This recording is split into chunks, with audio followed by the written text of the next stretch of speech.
Have you ever felt like darkness had taken over you? That even when you were surrounded by people, you were deeply alone? That even your own soul seemed to have gone silent, and you could no longer feel anything? No joy, no peace, no hope. It's as if the light within you has gone out, and in the midst of this darkness, a painful question arises in your heart. Where is God now? Why can't He reach me? This feeling of emptiness isn't just sadness. It's something deeper. It's depression knocking on the soul's door, and faith seems too distant to touch. But here's the truth few tell you. This darkness doesn't mean God has abandoned you. Often, it's precisely at the bottom of the pit that He is closest. It's just that we can't see it, we can't feel it, and that hurts even more. You are not alone in this battle. Millions of people around the world have been through this, and many of them have found, amidst their pain, an encounter with God so real that it transformed everything. Depression and spiritual life can coexist, and that doesn't make you any less Christian, any less faithful, or any less loved by God. Do you know what I'll show you by the end of this video? How faith can be reborn even when everything inside you screams that there's no more hope. I'll tell you something that you'll only fully understand in the final minutes, a biblical revelation that will change the way you view your pain. God acts in difficult times in ways that our weary minds can't yet comprehend. But is it possible to rekindle faith when it seems to have gone out forever? There's a kind of loneliness that cuts deeper than any other. It's when you pray, but feel like your words bounce off the ceiling and come back empty. When you cry out, but the sky seems like bronze, and in the silence faith begins to weaken. Let me tell you a story you may know but have never seen from this angle. Joseph, son of Jacob. He had dreams given to him by God, clear promises of the future. But what happened? His own brothers threw him into a well. They sold him into slavery, far from home, far from his family, far from everything he knew. And you know what's most painful? The Bible doesn't record any word from God to Joseph for years. Years. Imagine this. You receive a dream from God, a clear promise, and then silence. Joseph was wrongly accused, thrown in prison, forgotten. He could have thought, God has abandoned me, it was all a lie. But Joseph didn't give up. Even without hearing God's voice, even in prison, he remained faithful. He continued to act with integrity. And years later, God elevated him to the second most powerful man in Egypt. God's silence wasn't absence, it was preparation. Pain wasn't punishment, it was a stance. When your faith seems to weaken, when you feel like your prayers aren't going anywhere, remember this: God's silence doesn't mean He's forgotten you. Sometimes He's doing something so big behind the scenes that you'll only understand it later. God's word to those who are sad today may be just this: I haven't abandoned you. I'm weaving something that your eyes can't yet see. What if what you call silence is actually the sound of God working in secret for you? But then something happens. It's not a thunderclap. It's not a spectacular miracle. It's a whisper, a small memory, a verse you read years ago that suddenly comes back with new force, a song that comes on the radio and makes your heart ache, but this time with a mixture of pain and relief. This is how hope in God begins to be reborn. Not with fireworks, but with a barely perceptible spark. You've been walking in the dark for so long that when you see that dim light in the distance, you don't even know if you can trust it. Is it real? Or is my mind just playing tricks on me again? There's a moment in the Word when Elijah, after a great spiritual victory, falls into a deep depression. He flees to the desert, lies down under a tree, and asks to die. It's enough, Lord. Take my life. And this is a prophet of God speaking. And do you know what God does? He doesn't rebuke him. He doesn't say, "Get up, man of faith." No, God sends an angel with food and water. He takes care of his body before speaking to his soul. Sometimes finding hope in God starts with simple things: a good night's sleep, a word from a friend, a sunset that reminds you that God still creates beauty. Hope doesn't have to come screaming. It can come in gentle whispers. And when you feel that first, gentle breath, even if it's faint, even if it lasts only a few seconds, hold on to it. Don't let it go, because it's from that spark that everything can begin to change. God is reminding you, I'm still here, and you still have reasons to keep going. Will you let this whisper die, or will you give it the chance to become a flame? Now comes the part no one prepares you for. Feeling hope doesn't mean the pain disappears. Having faith doesn't erase depression overnight. And that's okay. Facing depression with faith isn't about denying what you feel. It's about choosing to get up even when you feel it. It's waking up in the morning and saying, God, I don't have the strength, but I'll take one step, just one. It's praying even when the words won't come. It's opening the Bible even when the words don't seem to make sense. Overcoming sadness with faith is a daily act of courage, not an instant victory. David, the man after God's own heart, wrote in Psalm 42, "Why are you downcast, O my soul? Why are you so distraught within me?" He was speaking to his own soul, and in the midst of his pain, he chose to say, "Put your hope in God." He didn't deny his sorrow. He chose to face it with faith. Faith in times of depression is this: not pretending everything is okay, but trusting that God is present even when you don't feel it. It's allowing Him to carry you when you can't walk alone. It's letting spiritual strength in the midst of sadness come not from you, but from Him. And before we continue, if this video resonates with you, please like it below and subscribe to the channel. We'll continue to bring you content that strengthens your faith and reminds you that you're not alone on this journey. The truth is this: you don't have to be strong all the time. You just have to be faithful, one step at a time, one day at a time. And God will honor every little effort you make to not give up, because He knows you're fighting and He's fighting with you. If God never gives up on you, why would you give up on yourself? Here's something that changes everything. God has never been absent. He just speaks in different ways, and sometimes He speaks loudest precisely through pain, not because He causes the pain, but because it's in the pain that we finally stop to listen. Think of the Apostle Paul. He had a thorn in the flesh, something that tormented him, which he asked God to remove 3 times. And God said, "No, my grace is sufficient. My power is made perfect in weakness." Paul learned that God brings comfort in pain, not always by removing the pain, but by making Himself present in it. Did you know that some of the most profound encounters with God in dark times happen precisely when we stop trying to control everything?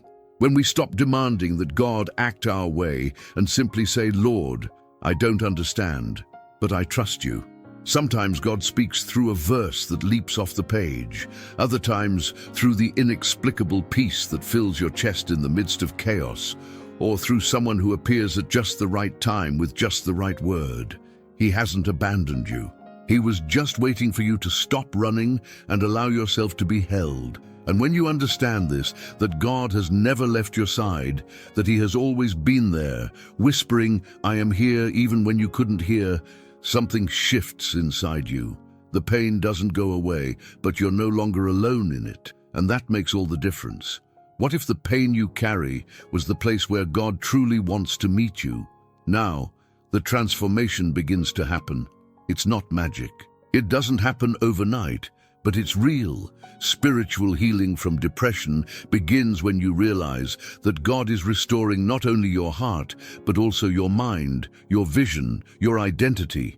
There's a difference between being healed and actually being healed. Complete healing may take time, but the healing process begins the moment you let God into the darkest areas of your life, when you stop hiding your feelings from Him, when you stop pretending to be strong and say, "Lord, I'm broken. Remake me." Faith and emotional health are more connected than we realize. When you begin to see yourself as God sees you, loved, valuable, purposeful, your mind begins to restructure. Destructive thoughts begin to lose their power, and where there was only darkness, small rays of light begin to shine through. Isaiah 61:3 says that God came to comfort all who mourn, to give them a crown for ashes, the oil of joy for mourning, a garment of praise for a spirit of heaviness. That's a promise. God doesn't leave you in the ashes. He lifts you up, cleans you, and clothes you again. This healing doesn't mean you'll never have a hard day again, but it does mean you're learning not to let hard days define you. You're becoming someone who, even in pain, carries hope. Someone who, even when fallen, knows that God will lift you up again. What is God healing in you today that no one else can see? You know what really changes everything? It's not a pretty prayer. It's not knowing how to memorize verses. It's the raw, sincere, desperate prayer that comes from the depths of the soul. God, I don't even know what to say, but I know I need you. The power of prayer in depression isn't in the eloquence of words. It's in the vulnerability of the heart. God doesn't need you to know how to pray correctly. He just needs you to truly pray. Romans 8:26 says that when we don't even know how to pray, the Spirit intercedes for us with groanings too deep for words. In other words, God understands even what you can't say. Prayer becomes the thread that connects your soul to God when everything else seems disconnected. It's not a ritual, it's a relationship. It's talking to the one who knows you better than you know yourself, who knows what you need before you ask, but who wants to hear you anyway. And when you begin to pray regularly, even if it's just 5 minutes a day, even if it's just, God help me, something happens. Spiritual strength in the midst of sorrow begins to grow. Not because you've become stronger, but because you're connecting with the source of all strength. Prayer restores because it reminds you of who you are and who God is. It takes you out of the center and puts God there. And when God is at the center, everything starts to make more sense, even the things that still hurt. When was the last time you prayed without asking for anything, just saying, God, I just want to be close to you? After the storm comes reconstruction, and rekindling faith is exactly that, choosing to trust again, choosing to believe that God is good even when life isn't, choosing to move forward even when you can't see the full path. How do you rekindle your faith? It's not by going back to who you were before. It's by becoming who God always intended you to be. Pain transformed you. And now you can use that transformation to strengthen others, to testify to God's faithfulness in a way only those who have been through the valley can. Recovering lost faith isn't about going back to square one. It's about starting over, but with a more solid foundation. You've learned that God doesn't abandon you, that He sustains you even when you don't feel it, that faith isn't the absence of doubts, but the choice to trust despite them. Jesus told Peter after he denied Him 3 times, when you have turned back, strengthen your brothers. Peter fell. Peter doubted. Peter was afraid. But Jesus didn't discard him. He restored him. And He used Peter's fall to make him a more compassionate, more human, more powerful leader.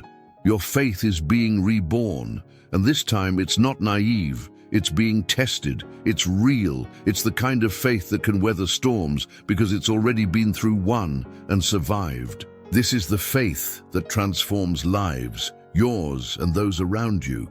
Are you ready to let God write a new chapter in your story? Loneliness is one of depression's cruelest weapons. It convinces you that no one understands, that no one cares, that you're a burden, but it's all a lie. How can you overcome loneliness with God? First, understand that He has never left you alone. Hebrews 13:5 says, "Never will I leave you nor forsake you." No matter how you feel, God is there, always has been, always will be. Second, allowing God to connect you with real people, because faith that overcomes emotional pain also expresses itself in community. God didn't create you to live in isolation. He created you to belong, to be loved, to love. And sometimes healing comes through a hug, a conversation, someone who simply sits beside you and says, "I'm here." Don't be afraid to be vulnerable. Don't be afraid to ask for help. Don't be afraid to say, "I'm not okay," because when you do, you open the door for God to work through others to support you, and you'll discover you've never been as alone as you thought. God becomes companionship and shelter. He is the friend who sticks closer than a brother. He is the one who knows you completely and loves you just the same. And when you finally understand that He is with you, not only in moments of victory, but especially in moments of failure, loneliness loses its power over you. What if the emptiness you feel is just space that God is waiting to fill with His presence? We've arrived here, to the place where it all began in darkness, and now there is light. Not a blinding light that erases every trace of pain, but a soft, steady light that guides you step by step. Renewing hope through faith isn't about forgetting what you've been through. It's about looking back and realizing that God was there, in every tear, in every sleepless night. In every moment you thought about giving up but didn't. He was holding you, and now you understand. Faith didn't just survive, it grew. You're no longer the same person. You're stronger, more compassionate, more aware of God's grace. Pain shaped you, but it didn't destroy you. And that, my friend, is the redemptive power of Christ. Here's the revelation I promised at the beginning. God never wastes your pain. Romans 8:28 says that all things work together for good to those who love God. This doesn't mean that everything that happens is good. It means that God can take even the worst of your story and transform it into testimony, strength, and hope for you and others. Your journey through depression, painful as it was not in vain. It brought you here, to this moment when you can look to the heavens and say with conviction, I trust in you, Lord, because you have proven yourself faithful. And this hope in God, reborn from the ashes, is the anchor that will sustain you from now on, no matter what comes. Are you ready to live no longer as someone who survives, but as someone who thrives in God's grace? If you've made it this far, I want to tell you something. You are stronger than you think, and God is closer than you feel. This journey of facing depression with faith, of seeking spiritual healing from depression, of learning how to find hope in God, it doesn't end here. It's just beginning. Apply what you've heard today. Start small, pray a simple prayer, read a verse, find someone you trust and open your heart. Take a step, even if it's shaky, toward the light, because every step counts, every effort matters, and God honors every attempt to draw closer to Him. If this video touched your heart, share it with someone who needs to hear it. Leave a comment telling us how God has sustained you. And if you haven't subscribed yet, subscribe now and activate the bell to continue strengthening your faith with us. Remember, you are not alone. God brings comfort in pain. He restores hope, and He is transforming your story into a powerful testimony of redemption. The renewal of hope through faith has already begun within you. Now, let it grow. I close with the words of the prophet Jeremiah 29:11. For I know the plans I have for you, declares the Lord, plans for peace and not for evil, to give you a future and a hope. God has a purpose for you, and that purpose is greater than any pain you've ever felt. May the peace of Christ, which surpasses all understanding, guard your heart and mind. You will win. With God, you always win.